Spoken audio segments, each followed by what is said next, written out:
नमस्ते। Bhagyashree holistic astrology में आप लोगों का एक बार फिर से स्वागत है। यहाँ पर हम बात करते हैं पॉजिटिव, इंस्पायरिंग और होलिस्टिक एस्ट्रोलॉजी की, यानी कि एक ऐसा ज्योतिष जो कि आपके पॉजिटिव पॉइंट्स को मैक्सिमाइज कर सकता है और आपके नेगेटिव पॉइंट्स को मिनिमाइज करने में आपकी मदद भी कर सकता है। पिछले वीडियो में हमने ये जाना कि धनिष्ठा नक्षत्र के साथ कौन कौन से सिंबल्स जुड़े हुए होते हैं और इन सिंबल्स की वजह से धनिष्ठा नक्षत्र खास क्यों हो जाता है। लेकिन आज हम ये जानेंगे कि धनिष्ठा नक्षत्र में जन्मे हुए जो लोग हैं उनका स्वभाव कैसा होता है। अगर आप लोगों ने पहला वीडियो नहीं देखा है तो मेरा आपसे अनुरोध है कि उसे ज़रूर देखिए, क्योंकि इस वीडियो में कही जाने वाली बातें आपको तब ज़्यादा अच्छे से समझ में आएंगी। खैर, अगर आप लोगों को ये चैनल पसंद है तो इसे लाइक कीजिए, शेयर कीजिए, सब्सक्राइब ज़रूर कीजिए। चाहे तो चैनल के मेंबर भी बन सकते हैं। ऐसा करने से चैनल के सारे वीडियोज़ आपको दूसरों से पहले देखने को मिल जाएंगे। यही नहीं, अगर आप कुंडली कंसल्टेशंस चाहते हैं या फिर आप लोग मेरे कोर्सेज का हिस्सा बनना चाहते हैं तो मेरी वेबसाइट bhagyashree.org पर भी आप लोग जा सकते हैं। चलिए अब धनिष्ठा नक्षत्र के बारे में बात करते हैं। धनिष्ठा नक्षत्र में जन्मे हुए लोग अपनी ही धुन पर चलना पसंद करते हैं, यानी मनमौजी किस्म के होते हैं। आपने गाना भी सुना होगा, अपनी धुन में रहता हूँ, तो ठीक ऐसा ही कुछ नेचर होता है वो धनिष्ठा नक्षत्र वाले लोगों का होता है। ये दूसरों की बातों को सुनना ज़्यादा पसंद नहीं करते और दूसरे उन्हें बहुत ज़्यादा कमांड करें या फिर उनको कहें कि तुम्हें ऐसे ही करना है, ये चीज़ भी धनिष्ठा नक्षत्र के बर्दाश्त के बाहर होती है। इनफैक्ट इन लोगों को अच्छा लगता है कि ये अपनी कहानी खुद बुने। इन्हें अच्छा लगता है कि ये अपनी कहानी की शुरुआत खुद करें, उसके लेखक खुद बने और उसका अंत भी अपने हिसाब से अपने टर्म्स पर कर पाएं। धनिष्ठा नक्षत्र में क्योंकि शनि और मंगल दोनों ही फोर्सफुल और मैलेफिक किस्म के ग्रहों का प्रभाव होता है, इसीलिए इनका नेचर भी हमेशा फोर्सफुल होता है। ये जो भी काम करते हैं वो अपनी शक्ति से करते हैं और ये दूसरों के वैलिडेशन पर निर्भर नहीं करते। ऐसा हो सकता है कि धनिष्ठा नक्षत्र के द्वारा किया हुआ काम आपको अच्छा ना लगे, लेकिन जब तक धनिष्ठा नक्षत्र को अच्छा लग रहा है तब तक वो लोग करेंगे और आपकी बात को सुनने का इनके अंदर बिल्कुल भी मूड नहीं होता है। धनिष्ठा नक्षत्र के लोगों के साथ अक्सर दूसरों को प्रॉब्लम तब हो जाती है जब वो उन्हें कमांड करना चाहते हैं, क्योंकि धनिष्ठा नक्षत्र वाले अपने सर पर किसी की कमांड बर्दाश्त नहीं करते हैं। ये लोग काफ़ी मनमौजी होते हैं और अपनी मर्जी के मालिक होते हैं, और अपनी मर्जी के मालिक होने के कारण ये हमेशा यही कोशिश करते हैं कि ये वही करें जो इन्हें अच्छा लगता है। और जैसा कि मैंने कहा, वैलिडेशन की इन्हें ज़रूरत महसूस नहीं होती। आप लोग कई सारे म्यूजिशियंस देख लेंगे, कई सारे लोग देखेंगे फेमस जो धनिष्ठा में जन्मे हैं। आई थिंक AR रहमान, उनका नक्षत्र शायद धनिष्ठा है, आई एम नॉट श्योर तो। और इसके अलावा प्रिंसेस डायना, तो ये दोनों लोग मुझे याद आते हैं, या तो इनका नक्षत्र धनिष्ठा है या कोई बहुत स्ट्रॉन्ग धनिष्ठा इन्फ्लुएंस इनके ऊपर है। तो ये दोनों ही लोग आपको अपने अपने क्षेत्रों में अपनी मर्जी के मालिक नजर आएंगे। प्रिंसेस डायना ने भी वो सब कुछ किया जो आज तक रॉयल फैमिली में ना देखा गया था और ना ही सुना गया था। लोगों के साथ उनका जो कनेक्ट था वो बहुत ही नेचुरल था, और इसके साथ साथ ही उनका जो चार्म था वो भी बहुत नेचुरल था। इतना कि कई बार दूसरे जो रॉयल फैमिली थी उसके आगे भी वो कहीं ज़्यादा चमक जाती थी अपनी पर्सनैलिटी की वजह से, अपने तौर तरीकों की वजह से। शायद किसी ने किसी प्रिंसेस को अपने बेटे के साथ रेस में भागते हुए नहीं देखा होगा, तो प्रिंसेसेस का इस तरह भागते हुए देखा जाना वॉज अनकॉमन, लेकिन प्रिंसेस डायना ने वो भी किया। वैसे ही हम AR रहमान का नाम भी ले सकते हैं। AR रहमान का जो म्यूजिक है वो बाकी के सारे म्यूजिशियन से बिल्कुल अलग है। आप सुनते ही पता कर लेंगे कि ये म्यूजिक AR रहमान ने बनाया हुआ है। उसके अंदर की क्वालिटी कुछ ऐसी है, या उस म्यूजिक में जो इंस्ट्रूमेंट्स यूज हो रहे हैं, जिस तरीके से वो बनाया गया है, वो इतना डिफरेंट है, इतना यूनिक है कि आप दूसरे सारे म्यूजिशियंस को एक तरफ रख सकते हैं और AR रहमान को एक तरफ रख सकते हैं, और फिर भी जब भी आपको AR रहमान की म्यूजिक सुनाई देगा आपको इमीडिएटली पता लग जाएगा कि ये उनके द्वारा बनाया हुआ है। तो एक यूनिक सिग्नेचर हमेशा धनिष्ठा नक्षत्र वालों में आपको नजर आएगा, चाहे वो किसी भी तरीके से कर रहे हो। धनिष्ठा नक्षत्र की अगर हाउसवाइफ भी होती हैं तो उनके घर सजाने के तरीके में, खाना बनाने के तरीके में, सफाई करने के तरीके में, या फिर हाउस होल्ड मैनेजमेंट के तरीके में भी आपको एक बहुत यूनिक टच नजर आ जाएगा जो केवल उन्हीं का हो सकता है। अगर आप 4 घरों में और जाएं या इन्हीं की बहनों के घर में चले जाएं तो भी आपको पता लग जाएगा that this is not something that comes from the family, this is something that comes from her. Office workers अगर आपको नजर आएंगे, उनके डेस्क देखकर भी आप अंदाजा लगा सकते हो कि ये धनिष्ठा वाले हैं। प्रेजेंटेशंस में आपको ये बहुत नजर आ जाता है। अगर आपके ऑफिस में 5 लोग प्रेजेंटेशन दे रहे हैं और उनमें से एक व्यक्ति धनिष्ठा नक्षत्र का है, तो जो 5 लोगों की प्रेजेंटेशन होगी वो एक लीक पर होगी, और जो धनिष्ठा की प्रेजेंटेशन होगी वो किसी दूसरे ही टेम्पो पे चल रही होती है। इसीलिए उन्हें पिन पॉइंट कर पाना बहुत आसान हो जाता है। अक्सर ऐसे लोग, क्योंकि पिन पॉइंट बहुत ईजिली हो जाते हैं, because whatever they are doing is unique and different and you, इसीलिए अक्सर लोग इनसे नाराज भी रहते हैं। नाराज रहने की वजह भी है क्योंकि उनका व्यू पॉइंट उन्हें समझ में नहीं आता, उनको लगता है कि कुछ गलत हो रहा है, और क्योंकि वो एक चीज को किसी दूसरे ही तरीके से करने की कोशिश कर रहे होते हैं, इसीलिए हर जगह उन्हें वैलिडेशन भी नहीं मिल पाता है। अक्सर लोग ये सोचते हैं कि ये ज्यादा उड़ रहा है, ज्यादा तीतर बन रहा है, या इसको ज्यादा पता है, he wants to show off. इस तरह की चीजें आपको धनिष्ठा नक्षत्रों के पुरुषों के बारे में भी और स्त्रियों के बारे में भी बहुत आसानी से सुनने को मिल जाएंगी, that they are trying too hard to be different, but the truth is Dhanishtha is just trying too hard to be themselves. तो ये आपको जरूर देखने को मिलेगा। यही वजह है कि लोगों के साथ इनके जो रिलेशनशिप्स होते हैं वो अक्सर थोड़े से स्ट्रेन्ड होते हैं, जहां पर इनको बहुत सारे लोगों के साथ बात करनी होती है, बहुत ही ग्रैंड लेवल पर बात करनी होती है। जैसे अगर ए आर रहमान म्यूजिक बना रहे हैं, तो म्यूजिक किसी एक खास के लिए तो नहीं बना रहे हैं, वो बना रहे हैं मासेस के लिए, लोगों के लिए। तो जब वो कोई काम ऐसा करते हैं जो ज़्यादा लोगों तक पहुंच सकता है, तो ऐसे में उन्हें लोगों के साथ ट्यूनिंग बिठाने में कोई समस्या नहीं आती, क्योंकि ये जो ट्यूनिंग होती है ये इम्पर्सनल ट्यूनिंग होती है, ये पर्सनल या इंटीमेट लेवल पर नहीं होती, ये एक मेंटल लेवल पर, या फिर यूँ कह लीजिए एक एसोटेरिक या स्पिरिचुअल लेवल पर ट्यूनिंग होती है।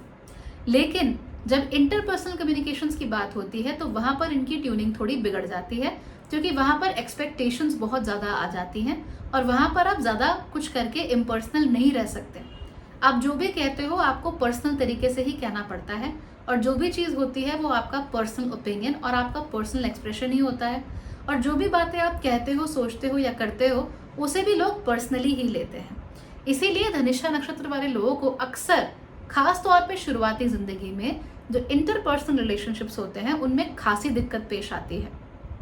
ये फ्रेंडशिप्स हो सकती हैं, इनफैक्ट ये इनके प्रेम संबंध भी हो सकते हैं, कि खास तौर पे शुरुआती ज़िंदगी में, यानी कि 28-30 साल से पहले की जो ज़िंदगी है, वहाँ पर इन लोगों को अच्छी खासी मुसीबत आ जाती है लोगों के साथ अपने रिश्तों को ढंग से कायम करने में।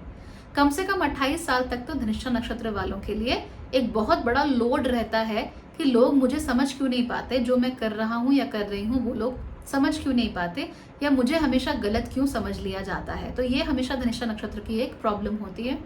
28 साल के बाद ये थोड़ा कम होना शुरू हो जाता है, लेकिन अब ये प्रॉब्लम होती क्यों है? जैसा कि मैंने कहा, इंटरपर्सनल चीज़ों में थोड़ा कमी होती है, इनके अंदर एक जो नेचुरल एम्पैथी होती है वो भी थोड़ी सी कम होती है, थोड़ा ड्राइनेस होती है इनके अंदर। अब ऐसे में क्या होता है, बड़े ग्रुप्स में बात करनी है तो आप इम्पर्सनल हो, वहाँ तो आपको एम्पैथी की, इन सब चीज़ों की ज़रूरत नहीं है, इंटीमेसी की ज़रूरत नहीं है। लेकिन जैसे ही किसी के साथ आप रिलेशनशिप में हो, कोई आपका मित्र है, तो वहाँ पर आपको इंटीमेसी तो चाहिए। आपको किसी के जीवन में ज़बरदस्ती घुसना ही पड़ेगा, क्योंकि वो आपको सुना रहे हैं बातें, तो आपको सुनना ही पड़ेगा। अब धनिष्ठा नक्षत्र वाले तो वैसे भी किसी की नहीं सुन पाते, और कर्कश आवाज़ों से उनको बड़ी तकलीफ होती है, बड़ी चिढ़ भी होती है। तो फिर क्या होता है कि ये लोग इरिटेट होना शुरू कर देते हैं दूसरे व्यक्ति से, खास तौर पे अगर वो बार बार वाइनिंग करते रहें, बार बार एक ही चीज़ बोलते रहें, तो इनसे सहा नहीं जाता, ये बहुत परेशान हो जाते हैं।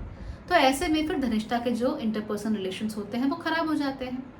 दूसरी चीज़ जो होती है, जो कि अच्छी भी है और ख़राब भी, वो ये है कि धनिष्ठा नक्षत्र ऐसा नहीं है कि इन लोगों के अंदर इमोशंस होते ही नहीं हैं। भाई इंसान तो ये भी हैं, तो इमोशंस इनके अंदर भी होंगे, नेचुरल सी बात है। लेकिन धनिष्ठा नक्षत्र के जो इमोशंस होते हैं वो बिल्कुल हिडन इमोशंस होते हैं, बिल्कुल इंट्रोवर्टेड इमोशंस होते हैं। तो धनिष्ठा नक्षत्र वाले लोग आपको चारों तरफ शोर मचाते हुए नजर आ जाएंगे, लेकिन बात जब इनके इमोशंस पर आएगी तो ये एकदम चुप हो जाते हैं, दे बिकम कम्प्लीटली क्वाइट, क्योंकि इनके इमोशंस बहुत ज़्यादा हिडन होते हैं, बहुत ज़्यादा दबे ढके होते हैं। रीज़न भी इसका बहुत सिंपल है, वही शनि और मंगल का प्रभाव। तो अगर आपका चंद्रमा धनिष्ठा नक्षत्र में है, तो नेचुरल सी बात है कि आपका चंद्रमा 2 मैलेफिक्स के द्वारा डायरेक्टली अफेक्ट हो रहा है। तो मंगल आपसे बहुत आउटवर्ड जो काम है, जहां आपको ब्रेक थ्रू करना है, बड़ी बड़ी चीज़ें करनी है, बड़े बड़े काम करने हैं, वहां तो मंगल आपकी मदद कर देता है। लेकिन जहां पर शनि आ जाता है, वो आपके चंद्रमा को थोड़ा सा रिप्रेस करना शुरू करता है, और चंद्रमा क्या होता है, हमारे इमोशंस। इसीलिए आपको धनिष्ठा नक्षत्र में अक्सर रिप्रेस्ड इमोशंस देखने को मिल जाएंगे। अगर ये लोग क्रिएटिव हैं, जो कि ये यूजुअली होते ही हैं, तो फिर ये अपने रिप्रेस्ड इमोशंस को काफ़ी अच्छे से एक्सप्रेस कर सकते हैं। तो मान लीजिए अगर म्यूजिशियन है, सिंगर है, कुछ भी है, पेंटर है, डांसर है, तो अपने रिप्रेस्ड इमोशंस को इस तरीके से ये लोग एक्सप्रेस कर देते हैं तो उनके लिए सही रहता है। अगर ऐसा ये लोग नहीं कर पाते हैं, इन दैट केस वो इमोशंस इन्हीं के अंदर दब के रह जाते हैं and then they actually feel very bad. ये बहुत आसानी से फिर डिप्रेस भी हो जाते हैं। और याद रखिए, इनकी फीलिंग्स दूसरों से कहीं ज़्यादा टेंडर होती हैं, यानी कि इनकी फीलिंग्स बहुत कोमल होती हैं और बहुत आसानी से हर्ट हो जाती हैं। और आपको ये बात पता नहीं लगती क्योंकि बाहर से तो ये आपको फीलिंग दिखाई नहीं रहे होते हैं। तो ऐसे में भी रिश्तों का बिगड़ना बहुत आसानी से संभव हो जाता है। फाइनली, क्योंकि ये मंगल का नक्षत्र है, इसीलिए धनिष्ठा नक्षत्र में जन्मे हुए लोग, चाहे पुरुष हो चाहे वो स्त्री, अपने प्यार को जताते ही बड़े मार्शियन तरीके से हैं। तो उनका प्यार इतना टेंडर नहीं होता। इनकी फीलिंग्स टेंडर होती हैं, लेकिन प्यार दिखाने के तरीके जो होते हैं वो टेंडर नहीं होते। हो सकता है वो सामने से आकर आपको बता दे, हो सकता है आपको लगे कि वो आपको बहुत क्लैरिफाई कर रहे हैं, बहुत ज़्यादा हिंट्स दे रहे हैं कि वो आपको पसंद करते हैं, या फिर वो आपके साथ रिलेशनशिप में आना चाहते हैं एंड ऑल दैट। तो इस वजह से भी यहाँ प्रॉब्लम होती है। हर कोई इसके लिए प्रिपेयर्ड नहीं होता है। अगर सामने वाले की कुंडली में वैसे भी मंगल कमज़ोर है, तो आप नोट करेंगे कि आप चाहे उन्हें कितना भी प्यार करें, आप चाहे उन्हें कितनी भी हिंट्स दें, चाहे आप उन्हें मुंह पर जाकर बोल दें कि आप उनसे प्यार करते हैं, उसके बावजूद भी वो लोग कहीं ना कहीं आपसे घबराए हुए रहते हैं और आपसे थोड़ा दूर दूर छिटक जाते हैं अपने आप ही। तो ये बहुत प्रोमिनेंटली हमें देखने को मिलता है। अगर ऐसा व्यक्ति है जिसका चंद्रमा मान लीजिए बहुत ज़्यादा पावरफुल है, बहुत एक्टिवली काम कर रहा है, या जिसका बुध बहुत एक्टिवली काम कर रहा है, तो ऐसे लोगों में भी आप देखेंगे कि वो आप लोगों से घबराकर, डरकर थोड़ा छिटक से जाते हैं। उनको प्रॉब्लम सी हो जाती है। ऐसा नहीं कि आपको गलत समझते हैं, बट वो आपके प्यार करने का जो तरीका है या आपका जताने का जो तरीका है उससे थोड़े घबरा जाते हैं। उनको ये स्ट्रेट फॉरवर्डनेस या ब्लंटनेस उनको अच्छी नहीं लगती। उनको क्या अच्छा लगता है? घुमा घुमा के बातें, आर्टिस्टिक तरीकों से बातें। तो आप आर्टिस्टिकली किसी के लिए गाना तो लिख सकते हो, लेकिन बहुत अग्रेसिवली स्टेज पर चढ़कर उसे गा भी सकते हो। तो यहीं पर थोड़ी प्रॉब्लम होती है। पर ऐसा नहीं कि सारे धनिष्ठा लोगों को प्रॉब्लम होती है। ऑफ कोर्स, जैसे जैसे उम्र बढ़ती है वैसे वैसे आप हम मैच्योर हो जाते हैं, लेकिन कम से कम जो अर्ली लाइफ होती है, टीनेज हो गया या अर्ली यंग अडल्टहुड हो गया, वहाँ पर तो थोड़े बहुत परेशानियाँ रिलेशनशिप्स को लेकर, फ्रेंडशिप्स को लेकर भी इन लोगों को होती ही हैं। और अक्सर अगर आप धनिष्ठा नक्षत्र में जन्मी हुई महिला है तो बहुत बहुत ज़्यादा ऐसा होता है कि आपकी फ्रेंडशिप्स नहीं टिकती। धनिष्ठा वाले पुरुषों की तो फिर भी टिक जाएंगी, लेकिन धनिष्ठा वाली महिलाओं की फ्रेंडशिप टिकना थोड़ा मुश्किल हो जाता है, खासतौर पे in the early years of your life, क्योंकि वो अगेन अपने आप को एक्सप्रेस थोड़ा डिफरेंट तरीके से करती हैं, थोड़ा बोल्डली और ब्लंटली करती हैं। और ये चीज़ यूजुअली फीमेल फ्रेंड सर्कल्स में उनको थोड़ा एलियनेट कर देती है, खासतौर पे जब हम बच्चे होते हैं, टीनेजर्स होते हैं, या फिर हम यंग अडल्ट्स होते हैं, जहाँ पर अपनी आइडेंटिटी बना पाना, अपनी फेमिनिनिटी और मैस्कुलिनिटी को दिखा पाना, ये बहुत इंपॉर्टेंट होता है। तो वहाँ पर ये थोड़ा कंफ्यूज हो जाती हैं कि how do I exactly manoeuvre this thing. तो वहाँ पर इन्हें प्रॉब्लम होने लगती है। रिबेलियस स्ट्रीक यानी इन लोगों में विद्रोही मानसिकता काफ़ी ज़्यादा होती है। तो कोई भी अगर ऐसे सिस्टम होते हैं, प्रथाएं होती हैं, कोई भी चलन होता है जिसकी वजह से लोग सफोकेट कर रहे हैं या खुद सफोकेट कर रहे हैं, उन चीज़ों को ये लोग मानते ही नहीं हैं और उसके प्रति विद्रोह भी बहुत आसानी से कर देते हैं। हालांकि विद्रोही से अराजक होने में समय नहीं लगता, और अगर हम यंग हैं बहुत ज़्यादा और हमें नहीं मालूम कि विद्रोह और अराजकता के बीच में फ़र्क क्या है, तो फिर हम अराजक ही ज़्यादा बनेंगे। तो इन दोनों के बीच में फ़र्क क्या होता है? विद्रोह का एक पर्पस होता है, वो किसी चीज़ के अगेंस्ट होता है, वो किसी खास चीज़ के लिए होता है। लेकिन अराजकता जो होती है उसका कोई पर्पस नहीं होता, वो बस होती है। आप डिसोबीडियंट हो just because you want to be disobedient, और just because you are disobedient, not because आपको लगता है कि ये डिसोबीडियंस ज़रूरी है। इसीलिए अगर पर्पस होता है तो वो डिसोबीडियंस हो सकती है, वो विद्रोह हो सकता है, वो रिबेल हो सकता है। लेकिन जहाँ पर्पसहीनता हो जाती है, यानी कि आपका पर्पस ही नहीं है कोई, तो वहाँ पर क्या हो जाता है? आप अराजक हो जाते हो। तो इसके बीच का जो डिफरेंस है, इसको बहुत ज़्यादा ध्यान में रखना, खास तौर पे अगर आप धनिष्ठा नक्षत्र में जन्मी हुई महिला हो, तो खास तौर पे अगर आप एक रिलेशनशिप में हो या शादीशुदा हो तो, क्योंकि शादीशुदा रिलेशनशिप्स में या इंटीमेट रिलेशनशिप्स में ये जो विद्रोह है और जो अराजकता है, इसमें डिफरेंस कर पाना यूजुअली मुश्किल हो जाता है। So be very careful here. Dhanishtha नक्षत्र जितना विद्रोही होता है उतना ही स्टेटस को से नफरत भी करता है। स्टेटस को मतलब चीज़ें जैसी हैं वैसी ही रहें। अब धनिष्ठा नक्षत्र को ऐसे लगता है कि चीज़ें हमेशा बदलती रहनी चाहिए, they should always keep on changing. और इसीलिए धनिष्ठा नक्षत्र वाले हमेशा अपने जो नॉलेज है या अपना जो वर्ल्ड व्यू है उसे एक्सपैंड करने की कोशिश करते रहते हैं। ये लोग नए आइडियाज़ के प्रति काफ़ी ओपन होते हैं, नए लोगों के प्रति काफ़ी ओपन होते हैं, नए देशों का और उनके बारे में जानने को लेकर काफ़ी ओपन होते हैं। अगर आपका कुछ लेना देना भी नहीं है बास्केटबॉल से और आपको कोई बास्केटबॉल मैच में चलने को कहे तो आप मोस्ट लाइकली चल लोगे। क्यों? क्योंकि आपको लगता है कि मुझे वो भी देखना चाहिए, वो भी एक्सपीरियंस करना चाहिए, उससे भी मुझे कुछ सीखने को मिलेगा, उससे भी मुझ में कुछ ऐड ऑन होगा। तो ये भी धनिष्ठा नक्षत्र के लिए एक इंटरेस्टिंग क्वालिटी होती है। इसमें हम क्या देखते हैं कि ये लोग कभी भी चीज़ों को जैसी है वैसे ही रहने देना पसंद नहीं करते। उन्हें वही बेड़ियाँ वही तरीके से सजाई हुई चीज़ें अच्छी नहीं लगती।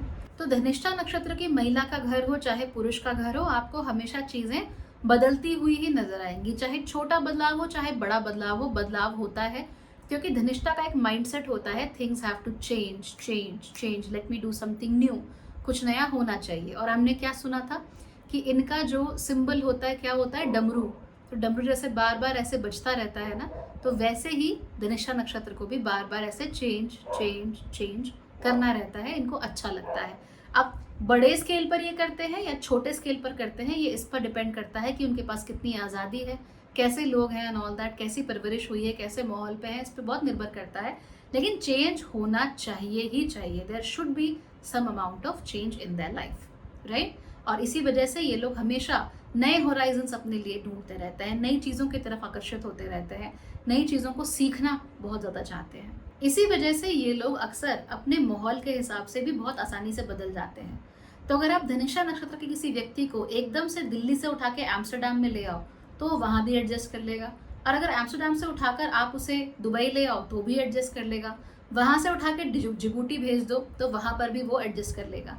धनिष्ठा नक्षत्र वालों को एडजस्टमेंट में कोई दिक्कत नहीं होती क्योंकि इन्हें चेंज वैसे भी अच्छा लगता है, इन्हें मज़ा आता है नई नई चीज़ें करने में, नए नए सर्कमस्टांसेस का हिस्सा बनने में। अभी हमने डमरू की बात की थी ना, जो डमरू या जो मृदंग होता है वो क्या होता है, अंदर से खाली होता है। धनिष्ठा नक्षत्र के लोगों को भी अक्सर ऐसा लगता है कि वो अंदर से खाली हैं। उन्हें लगता है कि उनके जीवन में कोई वॉइड है, कोई गैप है जो फिल नहीं हो रहा, कोई ऐसी चीज़ है, कोई ऐसा खालीपन है जिसे उन्हें फिल करने की ज़रूरत है। तो ये धनिष्ठा में बहुत ज़्यादा कॉमन होता है और उनकी सारी मुसीबतों की जड़ भी यही वॉइड होता है।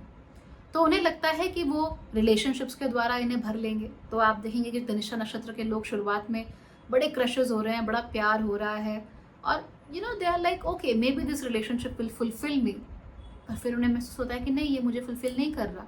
फिर वो कोई और चीज़ ढूंढते हैं, फिर कोई और, फिर कोई और, फिर कोई और हमें तो मालूम है कि ये नए आइडियाज़ को लेकर काफ़ी ओपन माइंडेड होते हैं, हर नई चीज़ को लेकर यूजुअली ओपन माइंडेड होते हैं। तो ये उन्हें अपनाते रहते हैं, सोचते हैं कि यहाँ से ज़रूर कुछ मिलेगा, something will happen, something I will receive from here, कुछ तो मुझे फुलफिलमेंट महसूस होगी, और वही फुलफिलमेंट इन्हें नहीं मिल पाती और इसी वजह से ये लोग फिर परेशान भी रहते हैं। एंड अगेन ये चीज़ें कम उम्र में ज़्यादा महसूस होती हैं, जैसे जैसे उम्र बढ़ती रहती है वैसे वैसे ये टेंडेंसीज कम हो जाती हैं, they finally find what they are looking for. लेकिन शुरुआती जीवन में इनको तकलीफ होती ही है, राइट। तो ये अपने वॉइड को फिल करने के लिए बहुत कुछ करते हैं। कई बार धनिष्ठा नक्षत्र के लोग अलग अलग तरह की पर्सनालिटीज़ अपना लेते हैं। तो कई बार ये अमेरिकन रैपर बन जाते हैं, उनकी तरह बात करना शुरू कर दिया, उनका लाइफस्टाइल जीना शुरू कर दिया। कभी इन लोगों ने सोचा कि नहीं, अब तो मैं ऋषिकेश हो आया हूँ, अब तो मुझे भगवत भजन करना है। तो ये इन्फ्लुएंसेस ये अपने ऊपर पढ़ने देते हैं जानबूझ के। इनको लगता है कि यहाँ मैं ये कर लूँगा या कर लूँगी, maybe I feel fulfilled, और उन्हें वो फुलफिलमेंट बाहर से मिल ही नहीं सकती। मैंने कहा था ना, विश्वपिता का एग्जाम्पल दिया था आपको कि पावरफुल हैं, अष्टवसुओं के द्वारा रूल्ड हैं, वो अपनी शक्ति नहीं समझेंगे जब तक, तब तक वो दिक्कत ही करते रहेंगे। और अष्टवसु क्या करते हैं, वेल्थ क्रिएशन के टूल्स देते हैं। तो वेल्थ नॉलेज की भी हो सकती है, वेल्थ पैसा भी हो सकता है, वेल्थ आपका लत्ता कपड़ा हो सकता है, बहुत सारी चीज़ें हो सकती हैं। तो वेल्थ क्रिएशन के टूल्स हैं, अगर आप उन्हें यूज़ ही नहीं करोगे, सीधे आप वेल्थ के पीछे भागोगे तो आपको दिक्कत होगी। लेकिन अगर आप टूल्स यूज़ करोगे तो wealth as a side effect आपके पास आएगी, यानी you become better at your job and you will get the best job offers ever. You become better at what you're doing and you will get the best offers ever. You will get more fame than anybody else. आपको दूसरों से ज़्यादा fame मिलेगा और lasting fame मिलेगा। वो राहु वाला fame नहीं है कि अभी मिला 2 महीने बाद किसी को पता नहीं आप कहाँ हो, वैसा वाला नहीं। फेम मिलता है, लास्टिंग मिलता है, लेगेसी वाला फेम मिलता है, पर काम तो करना पड़ेगा ना उसके लिए। पिछले वीडियो में मैंने आपको अष्टवसुओं का एग्जाम्पल दिया था कि उन्हें श्राप क्यों मिला था। चलिए उस एग्जाम्पल पर वापस आते हैं। तो उन्होंने ऋषि वशिष्ठ की कामधेनु गौ चुरा ली थी। क्या उन्हें ये सब करने की जरूरत थी? बिल्कुल नहीं। क्या उन्हें ये सब करके कुछ भी हासिल हुआ? बिल्कुल भी नहीं। लेकिन बात यह है कि सर्वप्रथम वो भूल गए थे कि वो कौन है। वो भूल गए थे कि वो वसु हैं। They are the elemental gods. वो पंच महाभूतों को रिप्रेजेंट करते हैं। वो सूर्य, चंद्रमा और नक्षत्रों को रिप्रेजेंट करते हैं।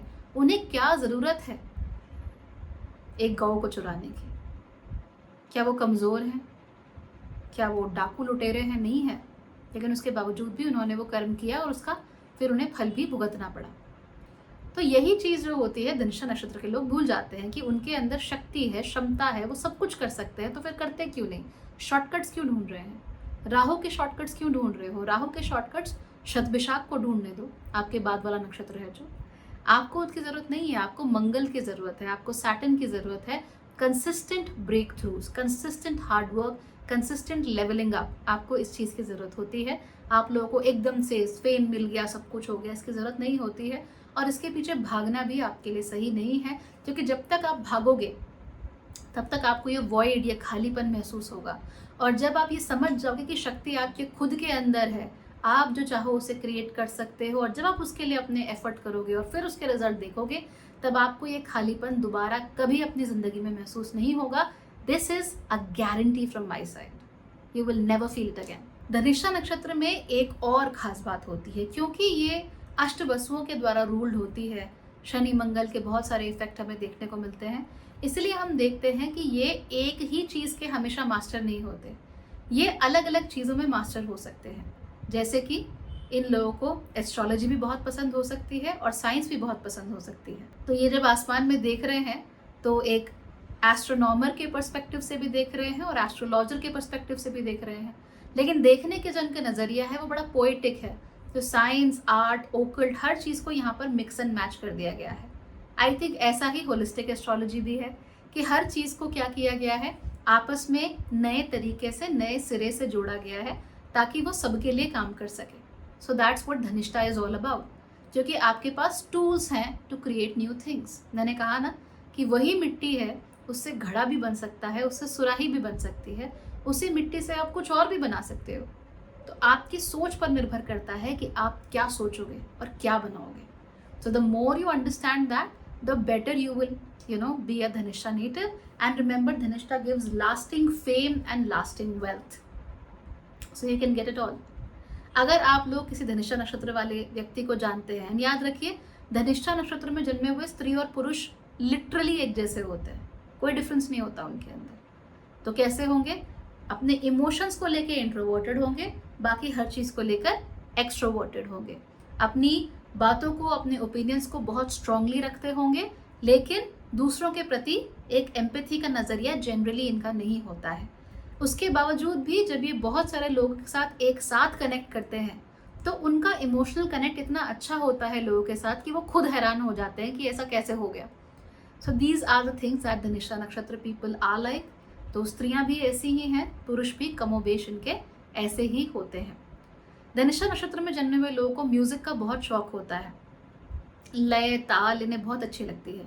डमरू की आवाज़ आप लोगों को रिफ्रेश कर सकती है। तो जब भी आप लोग फटीग्ड फील करें, एग्जॉस्टेड फील करें, डमरू की आवाज़ ज़रूर सुनिए, आपको बहुत रिफ्रेश्ड फील होगा। इसके साथ साथ ही ओम की चांटिंग भी आप लोगों के लिए अच्छी होती है। एंड फाइनली, अगर आपके लिए कुछ भी काम ना करे, कान में हेडफोन्स लगाइए और अपने कमरे में जैसे भी टेढ़ा मेढ़ा आप नाच सकते हैं नाचिए। You will feel really good about it. Thank you for watching. अगले वीडियो में बात करते हैं शतभिषाक नक्षत्र की।